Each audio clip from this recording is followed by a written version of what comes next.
Hey guys, मैं हूं रतन। आज फिर हाजिर हूं आपके सामने एक और पीस ऑफ न्यूज़ लेकर। तो आइए पढ़ते हैं आज का न्यूज़, समझते हैं कुछ नए वर्ड्स और इम्प्रूव करते हैं अपनी वोकेबलरी और इंग्लिश। तो आज का जो न्यूज़ है वो मंकी पॉक्स के बारे में है और उस पर एक रिपोर्ट आई हुई है। उस रिपोर्ट को हम थोड़ा सा डिस्कस करेंगे, उसके बारे में क्या है अपनी जानकारी बढ़ाएंगे। तो न्यूज़ है monkey pox complications more common in children says report. Report कहती है, मैंने आपको कई बार बताया कि प्रेजेंट में लिखते हैं। तो मंकी पॉक्स के जो कॉम्प्लिकेशंस हैं, मतलब कॉम्प्लिकेशन मतलब होता है किसी चीज़ से होने वाली समस्याएं, तो उससे जो होने वाली प्रॉब्लम्स हैं, समस्याएं हैं। मोर मतलब ज़्यादा, कॉमन है, कॉमन मतलब कॉमन ही होता है। कॉमन है कहाँ? बच्चों में ज़्यादा कॉमन है। ठीक है। हाउएवर, फिर भी, हाउएवर का मतलब होता है फिर भी। डॉक्टर से, डॉक्टर कहते हैं, क्या कहते हैं? It is too early to come to a conclusion. अभी ये जल्दबाजी होगी कि हम किसी भी निर्णय पर पहुंचे। ऑन द मैटर, इस मामले में हम किसी भी निर्णय पर पहुंचे, ये कहना भी जल्दबाजी होगी। राइट गाइस, आगे पढ़ते हैं। Complications associated with monkeypox are more frequent in children. तो मंकी पॉक्स से एसोसिएटेड मतलब होता है संबंधित। मंकी पॉक्स से संबंधित जो कॉम्प्लिकेशंस यानी प्रॉब्लम्स हैं वो ज़्यादा फ्रीक्वेंट मतलब जो बार बार होती हैं, किसमें होती हैं? बच्चों में, मतलब ज़्यादा देखी जाती हैं। Right. And immunocompromised people than in healthy adults. तो किस में ज़्यादा होती हैं? एक तो बच्चों में ज़्यादा होती हैं, दूसरा वर्ड है इम्यूनो कॉम्प्रोमाइज्ड पीपल, यानी ऐसे लोग जिनकी इम्यूनिटी कमजोर है। इम्यूनो कॉम्प्रोमाइज्ड मतलब होता है ऐसे लोग जिनकी इम्यूनिटी कमजोर है। तो जब उनकी इम्यूनिटी कमजोर रहेगी तो उनके शरीर में रोगों से लड़ने की क्षमता कम रहेगी, तो ऐसे लोगों को वायरस जल्दी अटैक करेगा। यानी कि बच्चे और इम्यूनो कॉम्प्रोमाइज्ड पीपल, इन दोनों में जो है कॉम्प्लिकेशंस ज़्यादा हो जाते हैं। With an increase risk of bacterial infection. अब देखिए क्या क्या इंक्रीज, किस किस चीज का रिस्क बढ़ जाएगा? बैक्टीरियल इन्फेक्शन यानी बैक्टीरिया से होने वाला सुपर इन्फेक्शन, सेप्सिस हो सकता है, केराइटिस होता है, एक रोग है, केराइटिटिस बोलते हैं इसको, केराइटिटिस होता है। And respiratory complications. Respiratory complications का मतलब होता है, रेस्पिरेटरी मतलब होता है हमारा जो श्वसन तंत्र, यानी ये जो श्वास नलिका से संबंधित जो बीमारियां होती हैं उसको बोलते हैं रेस्पिरेटरी कॉम्प्लिकेशंस। अब ये सब क्यों हो सकता है? ड्यू टू, अब देखिए एक आपको ये वर्ड मिला है फ्रैंजियल, क्या बोलते हैं इसको? फ्रैंजियल एबिसिस एंड न्यूमोनिया। न्यूमोनिया की स्पेलिंग आप देख सकते हैं, स्टार्ट होता है पी से लेकिन बोलते हैं न्यूमोनिया। ठीक है। तो ये जो वर्ड है फ्रैंजियल एबिसिस, इसका मतलब होता है हमारे जो गले के अंदर होता है, ग्रसनी जिसको बोलते हैं। ग्रसनी में जब कोई फोड़ा हो जाता है, मवाद, एब्सिस मतलब होता है फोड़ा, तो उसको बोलते हैं। तो ये भी सब हो सकते हैं उसके कारण। ठीक है ना। और या फिर एंसेफेलाइटिस हो सकता है। ठीक। नोटेड इन आर्टिकल, एक आर्टिकल में ये सब बातें आई और आर्टिकल का टाइटल क्या था? The monkeypox outbreak, monkeypox का प्रकोप, risk to children and pregnant women in the medical journal Lancet. तो एक मेडिकल जर्नल है, लैंसेट नाम है उसका, उसमें ये सब बातें आई हैं और ये जो टाइटल दिया गया था, क्या दिया गया था?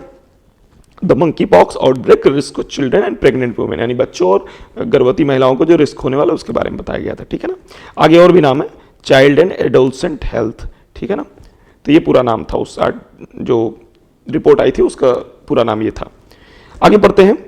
The article further said, article में आगे, फर्दर मतलब मैंने पहले बताया, फर्दर मतलब होता है आगे। तो द आर्टिकल में आगे क्या कहा गया है? That previous monkeypox outbreaks had seen increased mortality and hospitalisation rates in children. ठीक है ना। तो प्रीवियस मतलब पिछले, तो पिछले जो मंकी पॉक्स के आउटब्रेक यानी जो फैला जब मंकी पॉक्स, तो उसमें भी बहुत कई मतलब इंक्रीज मतलब बढ़े हुए, मॉर्टिलिटी मतलब आपको पहले ही बताया था, जो किसी बीमारी से मरने की दर होती है, यानी अगर 100 लोगों को बीमारी हुई तो उसमें से कितने लोग फाइनली उस बीमारी से सरवाइव नहीं कर पाए, मतलब जीवित नहीं बच पाए, तो जितने लोग मर गए वही मॉर्टिलिटी रेट होता है। तो जब पिछली बार मंकी पॉक्स फैला था तो उस बार भी मॉर्टिलिटी रेट जो है काफ़ी ज़्यादा थी। ठीक है। और हॉस्पिटलाइजेशन मतलब लोग जो जिनको इस बीमारी के कारण हॉस्पिटल में भर्ती करना पड़ा, उसकी रेट जो है वो बच्चों में ज़्यादा थी। Even in high income countries such as US, in which the only 2 severe presentations during the 2003 outbreak were observed in the paediatric population. ठीक है ना। तो उस समय भी केवल 2 ही जो है आउटब्रेक फैले थे 2003 में, और वो कहां देखे गए? पीडियाट्रिक पॉपुलेशन में देखे गए। ज्यादा उसका कहर कहां था? पीडियाट्रिक। अब देखिए ये एक रूट वर्ड है, जहां भी आपको ये वर्ड मिले, PAEDIA, पीडिया, ये पीडिया एक रूट वर्ड है और पीडिया का मतलब होता है बच्चों से संबंधित, ठीक है ना। तो इसे बहुत सारे वर्ड आप कभी भी देख लीजिए, जैसे देखिए पीडियाट्रिक पॉपुलेशन, पीडियाट्रिक पॉपुलेशन मतलब बच्चों की जनसंख्या। अभी देखिए बच्चों के डॉक्टर को क्या कहते हैं, पीडियाट्रिशियन, ठीक है ना। ऐसे ही बनता है पीडियोफाइल, मतलब वो ऐसा व्यक्ति जो बच्चों को प्यार करता है, तो पीडियाफाइल बन जाता है। तो जहां भी ये वर्ड आएगा पीडिया, इसका कुछ ना कुछ मतलब बनेगा बच्चों से, इसको हम बोलते हैं रूट वर्ड, ठीक है ना। आगे बढ़ते हैं।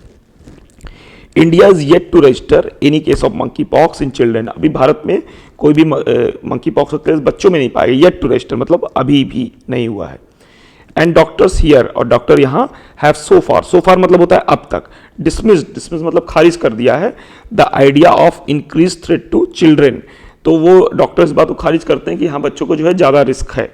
स्टेटिंग, कहते हुए क्या कहते हैं, that it is very early, अभी ये बहुत जल्दबाजी होगी to come to any conclusion on the matter, कि इस मैटर में अभी कुछ भी कहना बहुत जल्दबाजी होगी। सोर्स ऑफ स्प्रेड, अब सोर्स मतलब स्रोत, फैलने का स्रोत क्या है, दो नॉट कॉमन इन चिल्ड्रेन, यद्यपि यह बहुत चिल्ड्रन में कॉमन नहीं है, they are not immune to this dreaded disease, ठीक है ना।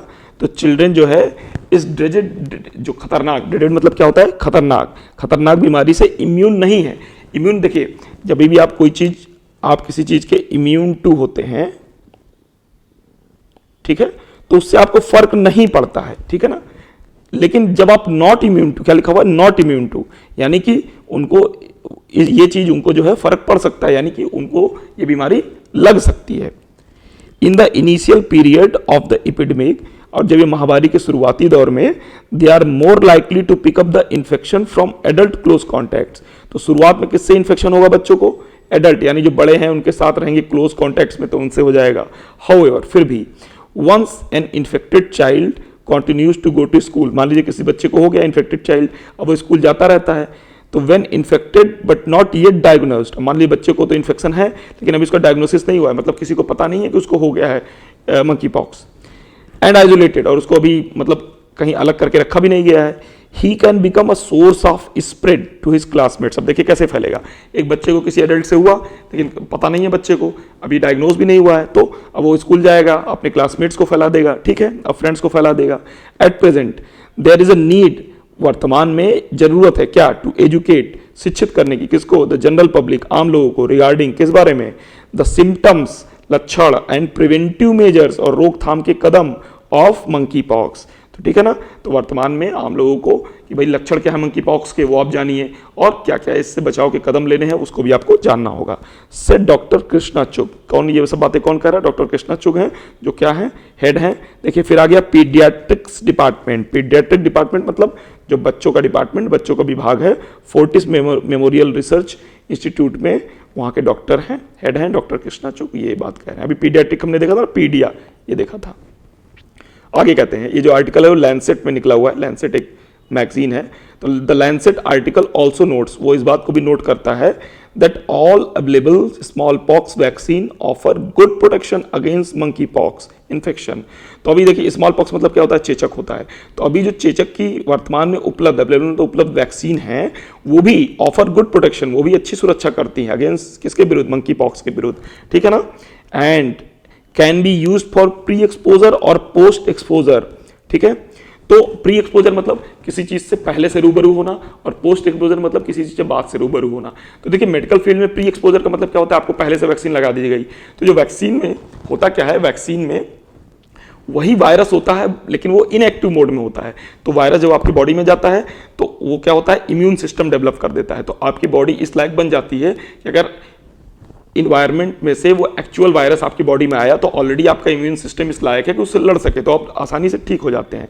तो ये तो हो गया प्री एक्सपोजर। और पोस्ट एक्सपोजर क्या होता है, पोस्ट एक्सपोजर होता है कि भाई आपको पहले बाहर से मतलब आपको रोग लग चुका है, अब आपको वैक्सीन दी जा रही है ये चेचक वाली, तो वो वैक्सीन जाएगी तो वो जो है इम्यून सिस्टम डेवलप करेगा और वो लड़ेगा। तो ये होता है प्री एक्सपोजर और पोस्ट एक्सपोजर। अभी देखिए क्या है पोस्ट एक्सपोजर, प्रोफिलैक्सिस, अब ये मेडिकल वर्ड है प्रोफिलैक्सिस। प्रोफिलैक्सिस मतलब होता है action taken to prevent disease, यानी कि पोस्ट एक्सपोजर प्रोफिलैक्सिस। मान लीजिए किसी को बीमारी हो गई है तो जो दवाइयां चलाई जाएंगी, जो सुई चलाई जाएगी, उस पूरी प्रक्रिया को क्या बोलते हैं, प्रोफिलैक्सिस, यानी वो सारे कदम जो किसी बीमारी को रोकने के लिए सहायक होते हैं, ठीक।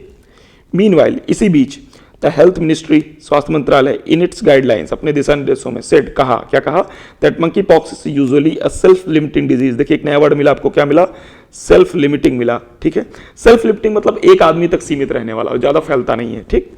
विद द सिम्टम्स, और उसके लक्षण लास्टिंग, चलते हैं कितने, 2 to 4 वीक्स, 2 से 4 हफ्ते तक चलते हैं, राइट। सीवियर केसेस, और ऐसे केसेस जिसमें रोग काफी बढ़ जाता है, अकर मोर कॉमनली अमंग चिल्ड्रेन, तो बच्चों में ये रोग काफी बढ़ जाता है, ठीक। एंड और related to extent of virus exposure, और इस बात से भी ये संबंधित है, एक्सटेंट मतलब किस हद तक वायरस का एक्सपोजर हुआ है, मतलब कि कितने वायरस, जो वायरल लोड जिसको बोलते हैं, कि कितना वायरस जो है बच्चे के शरीर में गया है, उस बात पर भी केस की सीवियरिटी डिपेंड करती है। पेशेंट हेल्थ स्टेटस, और भाई पेशेंट का हेल्थ कैसा, ऐसा तो नहीं बीमार था पहले से, ठीक है ना। एंड नेचर ऑफ कॉम्प्लिकेशंस, और किस तरह की जो है पेशेंट को प्रॉब्लम आ रही है। The extent to which asymptomatic infection occurs is unknown. अच्छा, अब देखिए एक नया वर्ड मिल गया, एसिम्प्टोमेटिक। सिम्प्टोमेटिक और एसिम्प्टोमेटिक का मतलब क्या होता है, कई लोग को बीमारी, जैसे मान ली कई लोग को मंकी पॉक्स हो गया, ठीक है, तो उनको सिम्टम्स आ गए, जैसे ब्लिस्टर्स आ गए, रैशेज आ गए, फीवर आ गया। लेकिन कई लोग ऐसे हैं जो एसिम्प्टोमेटिक होते हैं। एसिम्प्टोमेटिक का मतलब होता है कि आपको बीमारी है लेकिन आपको कोई लक्षण नहीं है, मतलब उनके शरीर पर कोई ब्लिस्टर नहीं आएगा, कोई रैशेज नहीं आएंगे, फीवर नहीं आएगा, लेकिन उनको फिर भी बीमारी है, और वो अगर उनकी स्किन दूसरों के स्किन के टच में आएगी तो हो सकता है उस दूसरे व्यक्ति को वो बीमारी हो जाए और उसको सिम्टम्स आ जाए। तो अब यही बात यहां पे हो रही है, the extent to which asymptomatic infection occurs is unknown. अब भाई किसी को बीमारी है लेकिन वो एसिम्प्टोमेटिक है, अब वो कितना फैलेगा, अभी इस चीज के बारे में रिसर्च जारी है, अभी अननोन है, इस बारे में ज्यादा जानकारी उपलब्ध नहीं है। The case fertility ratio, again आ गया फर्टिलिटी रेशियो, मतलब होता है मॉर्टिलिटी रेशियो, यानी इस बीमारी से मरने वाले लोगों की संख्या, of monkey pox has historically ranged from 0 to 11%, यानी ऐतिहासिक रूप से अगर 100 लोगों को मंकी पॉक्स हुआ है तो उसमें से 0 से लेकर और 11 लोग की मृत्यु हो गई है, ये ऐतिहासिक रूप से ऐसा रहा है इन जनरल पॉपुलेशन, आम लोगों में। And has been higher among young children, और ये ज्यादा रहा है किसमें, जो बच्चे हैं, छोटे बच्चे हैं, ठीक है, यानी 11 से ज्यादा हो सकता है, 15 रहा हो, 20 रहा हो, यानी अगर 100 बच्चों को मंकी पॉक्स हुआ है तो उसमें 15 से 20 बच्चे जो है वो बच नहीं पाए हैं। इन द रिसेंट टाइम, हाल के समय में, द केस फर्टिलिटी रेशियो, यानी केस से होने वाले मृत्यु दर, हैज बीन, रही है कितनी, 3 से 6% रही है, यानी 100 लोगों को हुआ है तो 3 से लेकर 6 लोग जो है उसमें सर्वाइव नहीं कर पाए हैं। तो गाइज ये था आज का वीडियो, और कल फिर मिलेंगे आपको एक नए पीस ऑफ न्यूज के साथ। तब तक के लिए एंजॉय करते रहिए,